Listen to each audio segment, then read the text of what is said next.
You've got to spend money to make money. And I think that you've got to invest in yourself and you've got to invest in your own growth. I hear a lot of bloggers say, oh, I can never afford a retreat, or I think that that's just really an excuse. And I think that there's a lot of things you're probably spending money on that aren't the most effective use of your money. That was Liz Della Croce, and we're talking about planning a weekend blogging retreat on episode 55 of the Chopped podcast.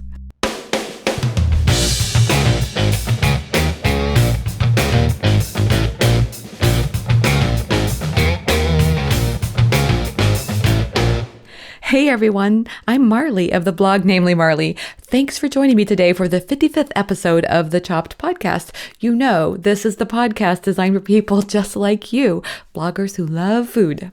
So each week, my goal is to share with you interviews, thoughts, stories, everything related to food blogging so that we can all learn together about what works with food blogging and maybe even a little bit about what doesn't. This week I have a return guest for you. It's Liz Della Croce of the blog The Lemon Bowl. She's back. Liz was on the show last year and she spoke at Chopped Conference last year as well. And I'm just telling you, you could have heard a pin drop when Liz was speaking. It was amazing. And now she's back on the podcast today and I'm just so excited. And you just can't deny Liz is a powerhouse when it comes to food blogging. She's so supportive of other bloggers. She's always out there learning new things, working hard, so professional.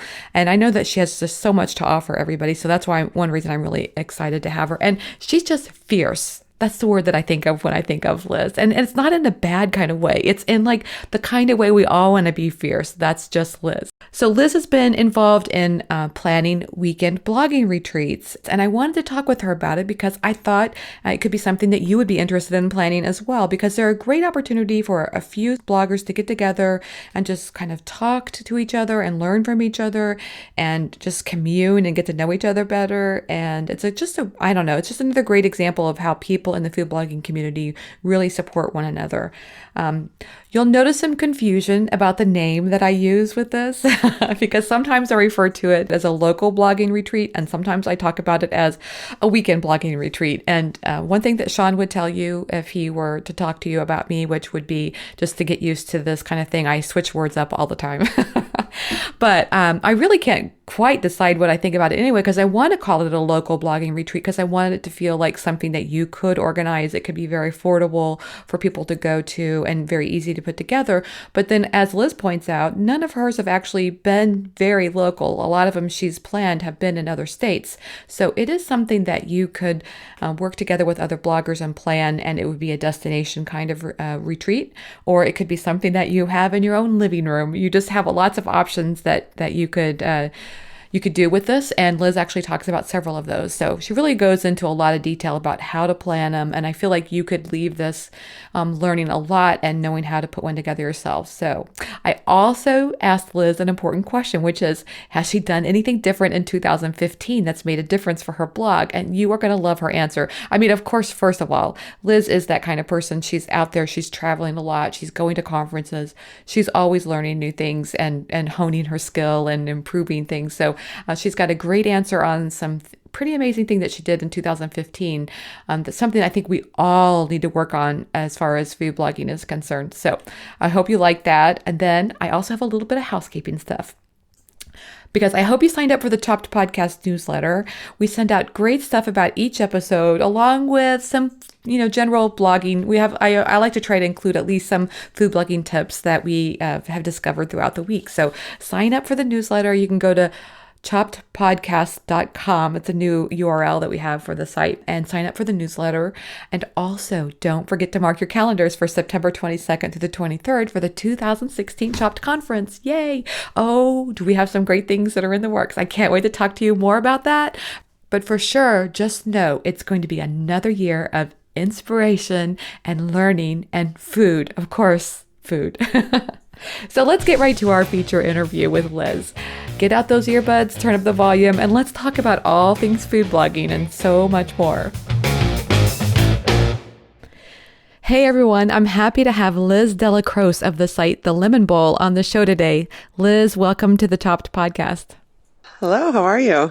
I'm so good. In fact, really, I should have said welcome back to the Child Podcast because you've been here with us before. You were on episode 5 talking about maintaining health goals as a food blogger. It's one that I go back to because, Right. because you know.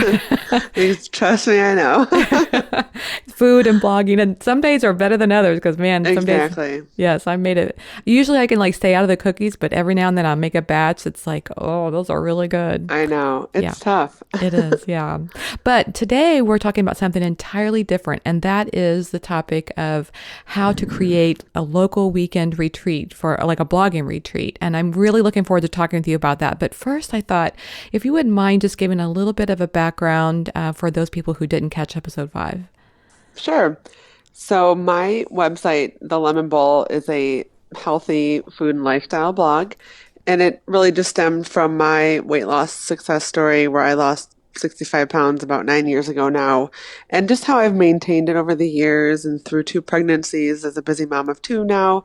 It's just really a look at the lifestyle I currently live as a busy working mom that has to maintain that weight loss. They always say it's harder to maintain the weight loss than to lose it to begin with, and I definitely can vouch for that. And of course, the older you get, and with each pregnancy, it just gets harder. So I really just like to show people that if I can do it, you can do it. And here are all the delicious foods you can eat while doing it. You don't have to eat a lean cuisine or drink a shake every day. It's real, full flavor food. So that's Yeah.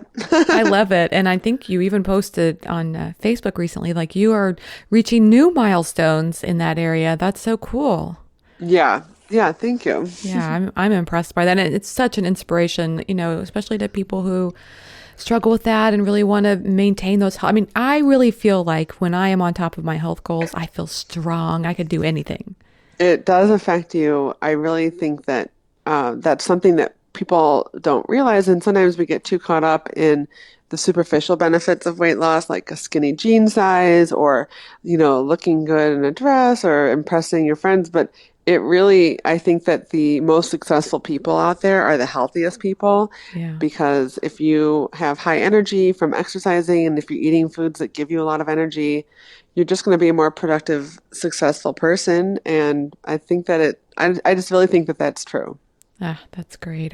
It's such an important thing to remember that it's more than just about, like you Right, say, these kind of superficial goals of I want to look right, good in my jeans or, right. Those are yeah, good to get you started, yeah, maybe the first 10 pounds. But if you're looking to commit to a bigger picture and maintaining it long term, you need to kind of get deeper than that, unfortunately. yeah. So, That's what yeah, helps get you up at 5 in the morning when you have to do your 6 exactly. a.m. spin class.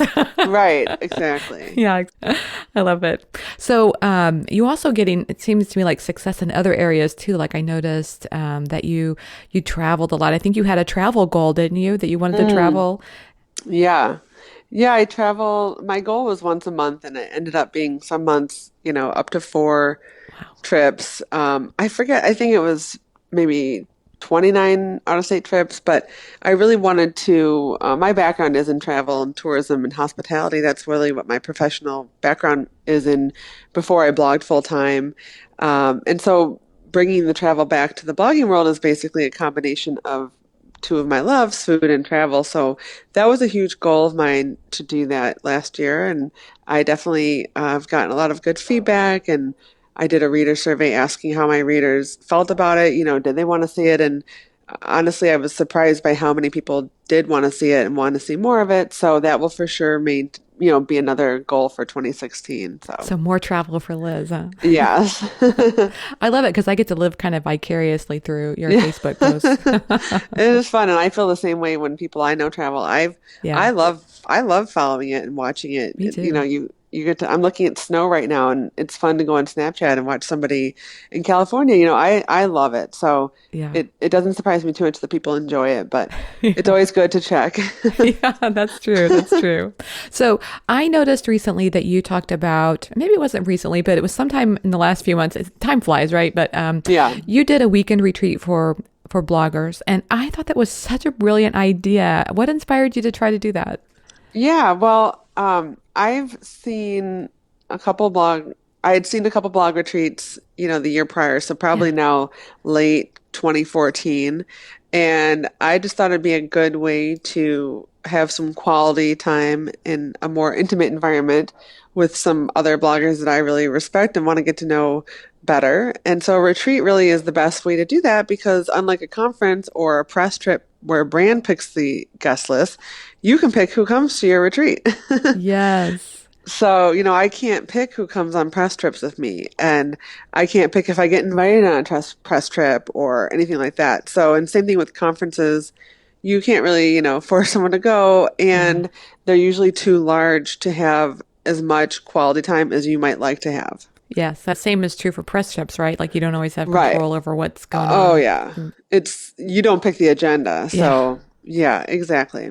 Yeah, so that's so cool. And so I was just hoping if you don't mind if we could go into a few questions about that to help other people if Sure. they want to do the same thing. Yeah, absolutely. So was it mostly for bloggers in your area then? No, actually, none of the retreats I've been involved with the planning aspect of it were local. Okay. So I helped plan one in Los Angeles with my dear friend Amelia of Eating Made Easy, Yes. and she really did most of that effort, but I just helped a little bit with the planning part, putting the agenda together and guest list. And so that was, obviously in California, and then I planned one in Chicago last year. And so that's, out of state for me. And then I am planning one for the first time in my own state this April. It'll be taking place about 50 minutes away from my house on Lake Michigan. So they really aren't necessarily, they don't have to be local to you.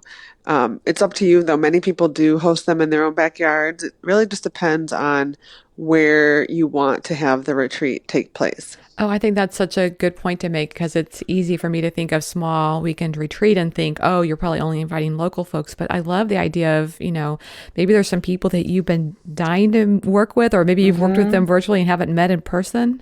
And it's a Yeah, great all of opportunity to mine get together. have. Yeah, absolutely. Because the thing of it is, I am very involved with my local blogging community, but we see each other all the time Yeah. and we can do it very easily. Whereas a retreat, I always like to bring in people from all over because those are the people I don't get to see regularly.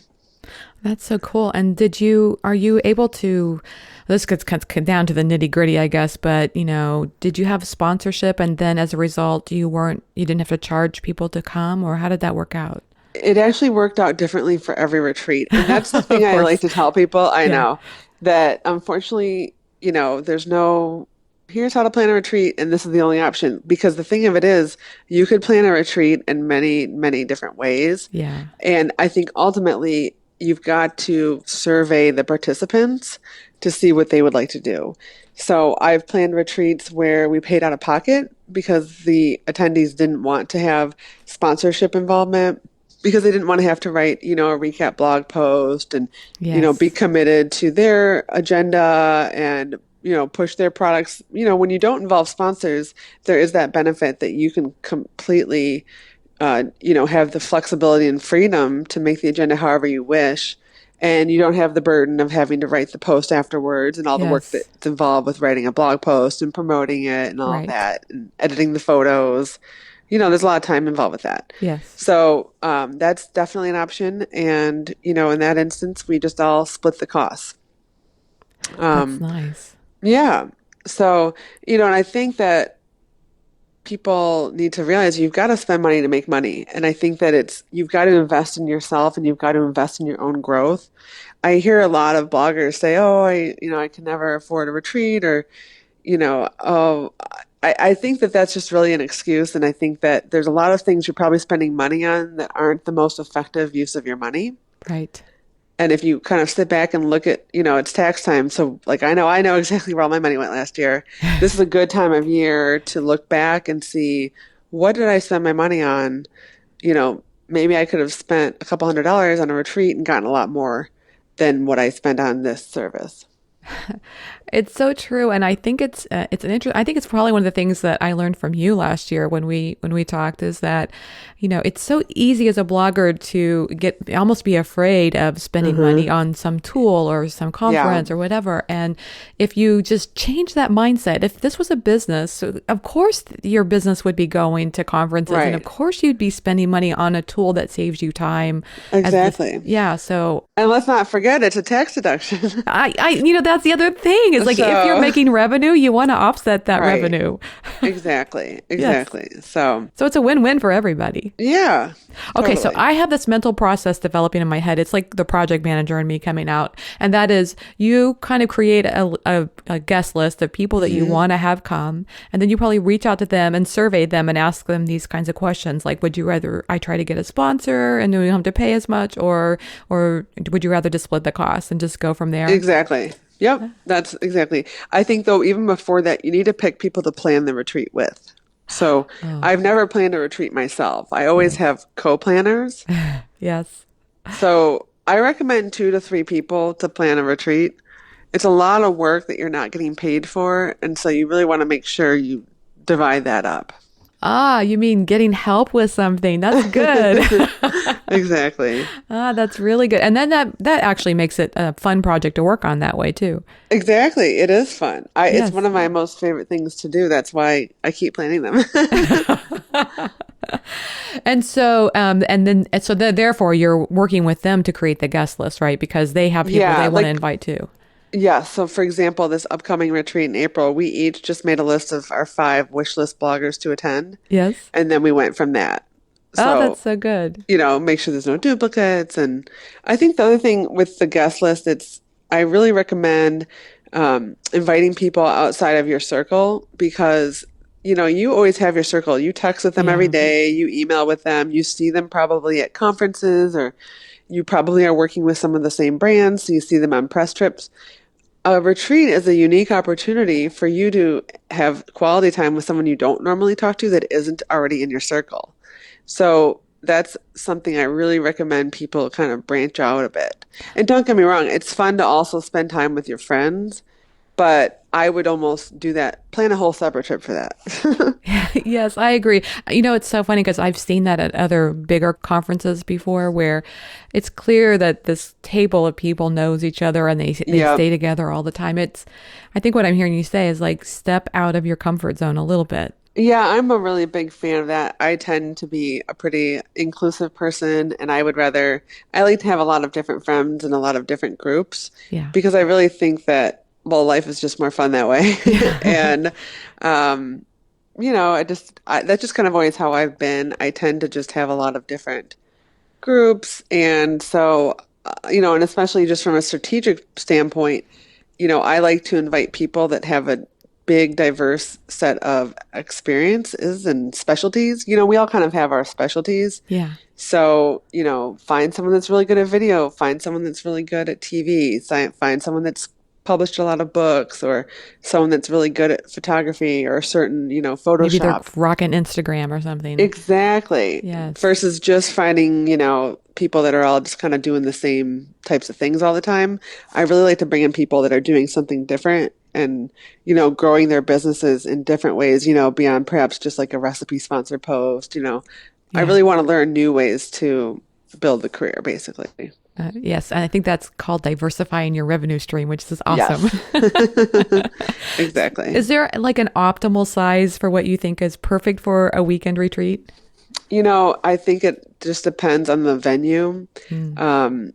My upcoming retreat is actually quite large. There are 17 of us, but it's a 9,000 square foot home. So, and it's right on the water with, a beach and a huge yard. So, but again, if you're in a smaller situation, that might be too much. It really just depends on the venue Yeah. and, just kind of the energy level you're looking for. I tend to be a pretty high energy person. So I'm okay with things being a little loud and, music playing and, I like high energy situations and, Yes. that type of thing. So, but, you could also do one with just 6 people and that would be fine too. You know what I mean? It's really up to you. Yes. There is no wrong or right. That's such a great way of looking at it. And so then Mhm. how you said you're at a 9,000 square foot house. How do you decide on the venue? So it just depends on the situation. So the retreat I did in LA, we had a hotel sponsor us, and they had 2 connecting villas that we used, Mm. and they were just really eager to spread the word, so they offered those. Um, But we in Chicago, we went on VRBO and just found a home rental. Nice. Yeah, so there's many options. This upcoming retreat, I'll just fully disclose, it's my cousin's brand new home. So that was pretty lucky. Yeah, that is very lucky. Yeah, but again, I've done them before and paying out of my own pocket. So I also don't want people being like, well, Liz had that free house. That's just an excuse that you're using. Like I said, I've spent many weeks searching for rentals on HomeAway, but let's be real, with the internet, it's really not that hard. Oh my gosh, yeah, and I I mean, love, you could yeah, also do it in your own home. You could also yes. have it in your own house. I mean, there's a million different options that you could do. But I love the hotel idea too, because you can imagine the hotel gets a lot of free social media out of that. Yes. Now, the only thing with that is that I do recommend a place that has a kitchen. Oh, So, hotel rooms is not ideal. And that's another thing that makes a retreat, in my opinion, better than a conference, because often we all go to these conferences and we don't get to cook together. mm-hmm. And it's kind of ironic that we cook for a living, but we've never cooked together. Yes. Because a lot of sharing happens in the kitchen when you're peeling carrots or chopping onions or just working together on a recipe. That's the type of atmosphere that makes a retreat, in my opinion, really cool and very different than a conference where you all go back to your own hotel rooms. Yeah, that's a very good point. Yes, and there's Hmm. nothing like cooking together to really get to know people. Exactly. And that's why you typically see retreats happening in home rentals. I see. That makes sense. And so, do you have like what is the agenda that you typically have seen as far as the number of days? Is it you start out on Friday and it's all day Saturday and people go home on Sunday? I mean, typically you arrive on a Thursday and then leave on a Sunday because most people are flying in from all over the country. Yes. And so it can be a lot to do that in just 2 days. Yeah. So all the retreats that I've done have been like Thursday to Sunday. Wow, you got a lot of good time with those people then. Right, exactly. Yes. Because, Sunday is basically a travel day, and Yeah. Thursday they're also traveling. So it kind of just gives you 2 full days to actually have some good content. Okay, so let's talk about that content. How do you decide what goes on the agenda? What are you going to talk about or what We survey the attendees to find Oh, out what they want to talk about and what yes. they want to learn. And so that helps determine, okay, they really are That's dying to exactly know how about we Instagram. determine. Yeah. Exactly. So there's just really, you just make a quick Google document or Google form, and you just say, what topics would you want to, learn more about? What would you like to get out of this? And then you make another column saying, what topics are you comfortable in that you'd be willing to share about? And I Ah, think that's the other key is you want to invite people that are open and willing to share information, because it's very much a give and take situation, at least as far as the retreats that I like to plan. mm-hmm. And there's also retreats, by the way, where they don't do any sessions or learnings, and that's okay too. What do You they know, do then? it's more of just like a getaway with friends. Oh, okay. Oh, you mean just like have fun? Mhm. And don't get me wrong, that's cool too. And you Yes. certainly do, I'm sure, learn things that way. Right. I have just found that of the retreats that I've planned and the ones I've also just attended as an attendee, that when there is a bit more structure and specific topics, I've just gotten a lot more out of it. Right. I'm kind of that way too. I like having an agenda, even if that agenda includes some free time and even if you In which diverge it from it. does, Yes. right. And you for sure want it to, regardless. Yes. Do But you schedule any social outings during that time? Like, oh hey, well, yeah, okay. always. Yeah. I mean, there's always like you usually cook part of the meals in the house, go Yeah. out for part of the meals. But that's another thing we actually ask people is, would you rather cook more, go out more, combination? You really want the attendees to shape the retreat Yeah. because everyone's, investing a lot of their time away from their families in it. So you want it to really, be what everyone is looking for as much as possible. Wow. So that takes a lot of pressure off the planner that way.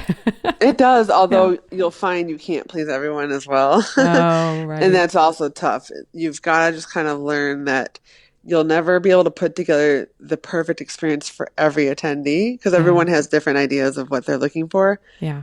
But yeah, we always have included, usually there's like a fitness activity. It just really depends, and it also just depends on where you're going. I would imagine with a group that's, 10 to 15 people like that, there could be a lot more hands-on learning too. Like if somebody is talking about how they use Pinterest, they could actually get their computer out and show you and you could look over their Yeah. shoulder.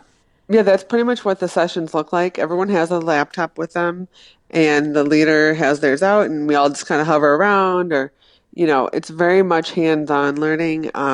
We'll do like food photography workshops, and where someone does their setup, and we watch them take pictures. It's all very hands-on, and that's what's also so nice about it compared to just sitting in a big meeting room and listening to a presenter. Yes. And It keeps people awake. and food blogging can be kind of isolating at times. And so I feel like, having going to things like this and seeing, I'm sure people are open and talk about the struggles they're going through as well. And as a result, I think you build a stronger camaraderie. Yeah, you very much do because everyone is dealing with the same issues, and it's just a good way to kind of help one another out. And one of the best breakout sessions I've done is where we kind of go around the room and everyone has 60 seconds to share a problem that they're dealing with, something that they're struggling with, a challenge they're trying to overcome, and everyone in the room has to go around and offer basically a 60-second solution or a 2-minute solution, whatever the timing is. And that way everyone is required to participate and you come away with, 12 different solutions to your problem. Wow. How Isn't that powerful cool? is that? It's Yes. cool. And then likely someone else's problem, you're also dealing with it. So Yes. you get their 12 answers and their 12 answers and their 12 answers. So Yes. And there's so much power in being vulnerable like that in a group. yeah, And it really is so true, especially too, likely you'll have bloggers of all levels. And, it's kind of cool when you see a blogger that's bigger than you that's having like the same struggle that you are. Because I yes. think often we assume that, Yes. the bigger bloggers aren't dealing with these issues or, Yes. they must never deal with this. And chances are they are. They know exactly what they're doing. And in reality, they're making it Right. up too. Exactly. Yep. Yes. Well, I heard someone say the other day that women really need to step up at the plate at supporting each other better, that they were kind of Hmm. criticizing women. And I don't know, it made me think about the community. I mean, I'm not saying that all food bloggers are women, but it seems like a majority are. And it seems like to me that the women in food blogging do a really good job of supporting one another. I'm not saying we couldn't do better. No, I agree with you. I think so too. I mean, I definitely agree with you. I think it's a great community, and I think Yeah, the key is just establishing boundaries with people that do bring you down or that are competitive or jealous or, right. I call them energy suckers, where every Yes, time you talk to them, you kind of feel bad. yes, As long as you kind of protect yourself from those people and establish strong boundaries with them, I think that you'll do really well because there are a ton of powerful, strong, positive people. yes. I think one of my first encounters with people like that, I used to blame myself, like, what am I doing wrong in Hmm. this I do too. conversation? I used to do the same thing. Really? Wow, I thought that was just me. I'm glad to And know. I would like actually try harder to get Yes, them to like yes. me or to be I can make happy them for me. happy. Yeah. No, Yes. it's so true. That was like a huge moment for me is realizing that because I'm naturally just a people pleaser. I want everyone to be Yes. happy and excited because I'm always kind of pumped up. Yeah. But you know what? Some people just aren't like that. And Yeah. some people are naturally predispositioned to be jealous and competitive and they probably don't even realize it. And I'm just not naturally a competitive person. And so it's hard for me to be around people like that. Yes. And so I've just found that I have to really choose my circle wisely and I try to just surround myself with really positive, supportive people that are genuinely happy for my success because if I'm going to be happy for someone else's success and they don't reciprocate it, that's always a bit of a bummer. Yes, exactly. So surround yourself with positive people. Yeah. Yes. And that's so easy to do. And this to me is like a great example of that is to find, the 10 people or so that Yes. really connect with or want to connect with and do Right. this. Exactly. I really don't see any reason why anyone shouldn't, that wants to, anyone can do it. Yeah, exactly. So sounds like I was going to ask you if you're going to do it again, but it sounds like you're already working on that. Yes, yep. I'm planning one for April, so I just couldn't help myself. Excellent. So if you were to describe what you thought was the secret of your success, it sounds to me like surveying your participants and having them participate in planning. Yeah, I think also just picking the right people, Mm, picking people that are a good positive energy and people that are willing to be open and talkative and share, Mm-hmm. because it's tough when you attend a retreat and then the same three people are talking all the time. Yeah. And then there's a bunch of people that honestly don't share anything. And then they gain all this new knowledge, but they haven't actually shared knowledge. That's not the most ideal situation. Yes. So pick the people wisely if possible. So they need to be people who can speak up and not feel Hmm. shy, I guess. I mean, your circle discussion helps with that a little bit, I'd It imagine. does. That's one breakout that really makes that go well. But you can't force people to talk at every session. Yeah. So, most sessions are more of like a panel or it's hard to force people. Yeah, exactly. Okay, so let's talk about your learnings as a blogger. I was curious either through the retreats that you've been a part of or just, whatever happened since the last time I talked to you in 2015. Have you learned anything about blogging that you want to share?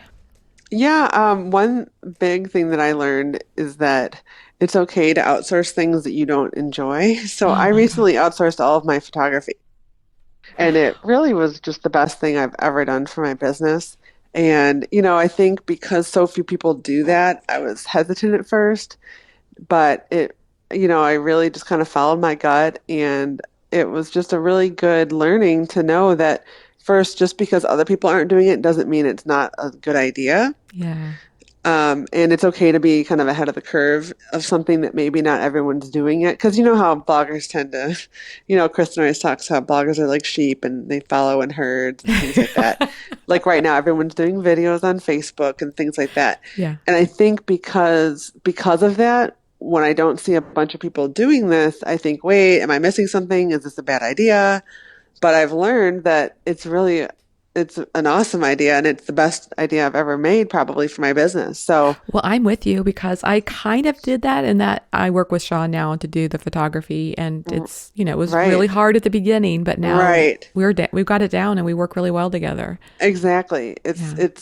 I think it's just the learning is to, um, take risks and don't be afraid to do something ahead of the curve with food blogging.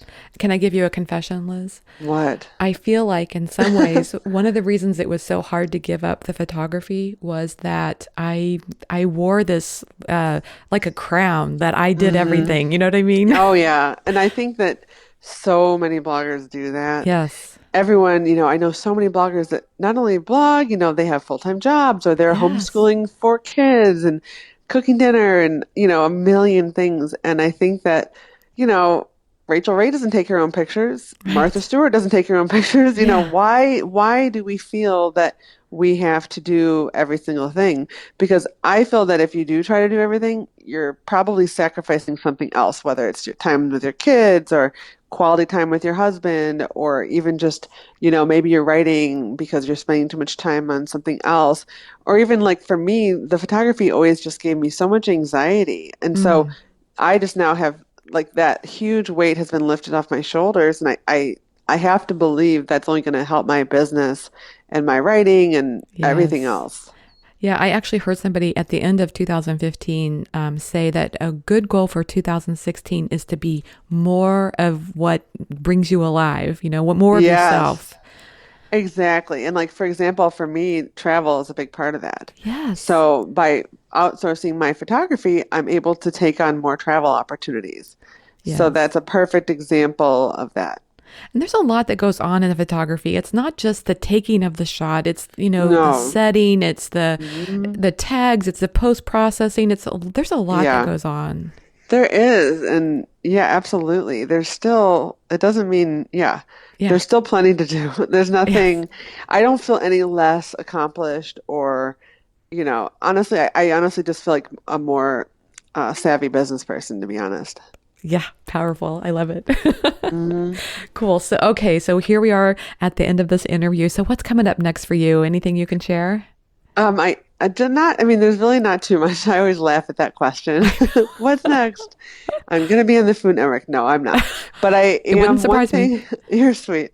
One thing I just published my first e-cookbook recently, earlier in January, and I Congrats. really enjoyed it. Thank you. So one thing I am looking forward to doing in 2016 is a series of cookbooks basically focusing on the Sunday dinner and how it's different with different cultures in America. So we are actually going to Boston to profile my husband's Italian American family and just everything about Boston and the Italian culture there.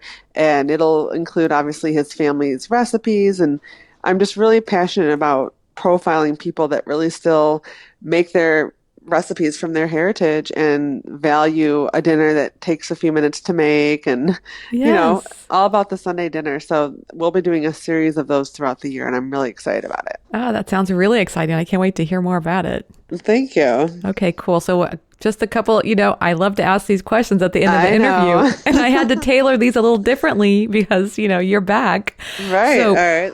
what's the second favorite food item on your list? Ooh, all right. What was my first? Your Probably first one was lemon. lemons. You can't say that Yeah. again. No, it's garlic for sure. Fresh Garlic. garlic. It really works well in so many different things, and I use it liberally. I learned that from my great aunt Vive. If I'm making a salad dressing, it's going to have fresh garlic in it, and I think that that's really what makes a sauce. Or you don't just have to cook garlic in like spaghetti sauce. You can use it raw in a vinaigrette or a dipping sauce for grilled meats or a yogurt dipping sauce or condiment that you put on top of chili. Add fresh garlic. It really goes a long way. Ah, that's a good tip. I love it. And so do you buy it in bulk then? We go through it so quickly. It's like, we just buy it every time once a week at the store, but I Yeah. always have plenty of it. Yes. And so it's really not that expensive either. It's easy to pick No, up. Yeah. exactly. Okay, what's the second favorite app on your phone? Ooh, I mean, I don't know what I said last time, I but don't right now either. it's for sure Snapchat. Is that an Oh, app? yes, Does you that are count? just killing it on Snapchat. I love I following just you. love Snapchat. It's for sure my favorite. I love it. It's so much fun. I've really connected with, other bloggers and other people that aren't bloggers and just brands in ways that I never really had before because it's just so authentic and, Yes. you can't fake it, which is good because I'm not so good at the curating of things. Hence, I don't have, huge landscapes in my photography with food props and curated scenes. I'm not into that. I would rather just be kind of like raw and live. Yes. And that's why, like, for example, I love doing TV because you can't like plan ahead of time. You just kind of go on and you wing it, and I Yeah. kind of like that. That's kind of Yes. my energy. So, And Snapchat just provides that. I think maybe that's one of the reasons yeah, I like have struggled with it because I think, well, I don't have anything to say here, and then I I I go and I know. look at others and I think, oh yeah, I could have done that. I don't know See? why don't I think of that? You did those you do series of like tutorials like you Right. did one on here's what I do with fresh spinach when I get home. This is what I do, and you Right. just did a series Right. of them. Right. So Yeah, cool. because sometimes the most basic things that you think everyone already knows Yeah. are the things that people like remember and talk to you about Yes. the most. So that's Yeah. something I've learned is that you can't, it doesn't have to be so over the top. I think food bloggers sometimes get caught up in like, Yeah. coming up with the next thing that no one's ever thought of. And let's just talk about how to make a salad dressing. Like, let's just kind of go back a minute. Like, let's step Basics. back. Yeah. Right. Right. And that's because, again, I think it's all about, and this needs to be written in bold, is that you can't blog for other bloggers. You can't do social media for other bloggers. You've really got to do it for your readers, for your audience, not for the other bloggers. Because if you only are comparing yourself to other bloggers, everyone's a good cook. Everyone's a great photographer. Yep. Everyone, is a good writer. Everyone works with great brands. But Right. it's not about the other bloggers. It's about the average person who thinks the fact that, you went to the Sabra headquarters. Oh my God, that's incredible. Yeah. Or you work with, Stonyfield yogurt. Yeah. You get to cook for a living. That's so amazing to the average person. And I Right. think we have to remember not to lose sight of that Right. and not let it catch up with us with, thinking our Snapchat's not exciting enough. Yes. Because to the average person, it's pretty cool. I love it. Yeah, you know how to make homemade dressing? That's so great. Right. I mean, the recipes that I'm asked about on a regular basis are like the most basic recipes. So, You're right. So we get caught up in, making vinaigrette with pumpkin seeds and blah, blah, I blah, think whatever. sometimes people are just trying to impress other bloggers. I think you're probably But right. who's actually making that Yeah. 2,000 ingredient recipe? That's good advice. Good things to remember from Liz. Okay, so what's your second favorite TV, or do you have any new TV shows that you liked this year? Um, I mean, obviously Downton Abbey, and then to the Yeah. other extreme, I love the Kardashians still. Don't judge me. I probably said that the first time. I It's think you embarrassing. did. I'm sure I did. I'm obsessed. So I would say Downton Abbey. I mean, I'm really sad Mad Men is over. Yeah. And then I just always love, I could watch the cooking channel all day. And how about HGTV? I love that show, that Oh yeah. the Fixer Uppers. Oh gosh, I The love that. brother Property Brothers. Oh yeah, good Any of that stuff. stuff is good. We don't even have cable, but when we go to Sean's parents, I'm just like glued to the set watching I know. HGTV. Where I get my nails done, they have it on, and it's like my favorite part is that I like. When you're getting your nails done, you can't do anything else. Like you can't Yes. work on a blog post. You can't. It's like part of Yep. what's so good about it. And Yes. I just literally get to stare at HGTV for 30 minutes. And you're like, oh, done already? It's therapeutic. I know exactly. So Liz, how can people find you online? It's everywhere at the Lemon Bowl, Snapchat, the Lemon Bowl, Instagram, everywhere. The Lemon Bowl. I love it. Liz, thanks so much for taking the time to talk with me today. I had a great time. My pleasure. Anytime. Thanks to Liz Della Croce for being my guest on today's episode of the Chopped Podcast. If you were busy running around and you couldn't take notes, don't worry. We took the notes for you. Just head on over to choppedpodcast.com where we put up links for each show, including the stuff we talked about today, and a little bit more about our guest Liz. So I hope you're loving the Chopped Podcast. I hope it's providing lots of value and helping you do the important work that you do every day. If so, we'd love it if you'd give it a review on iTunes and Stitcher. And also if you can give a shout out on social media or even just send me an email. I love it all. You inspire me so much, so I hope today's show is helpful and inspirational to you as well. Thanks for listening and have a great week.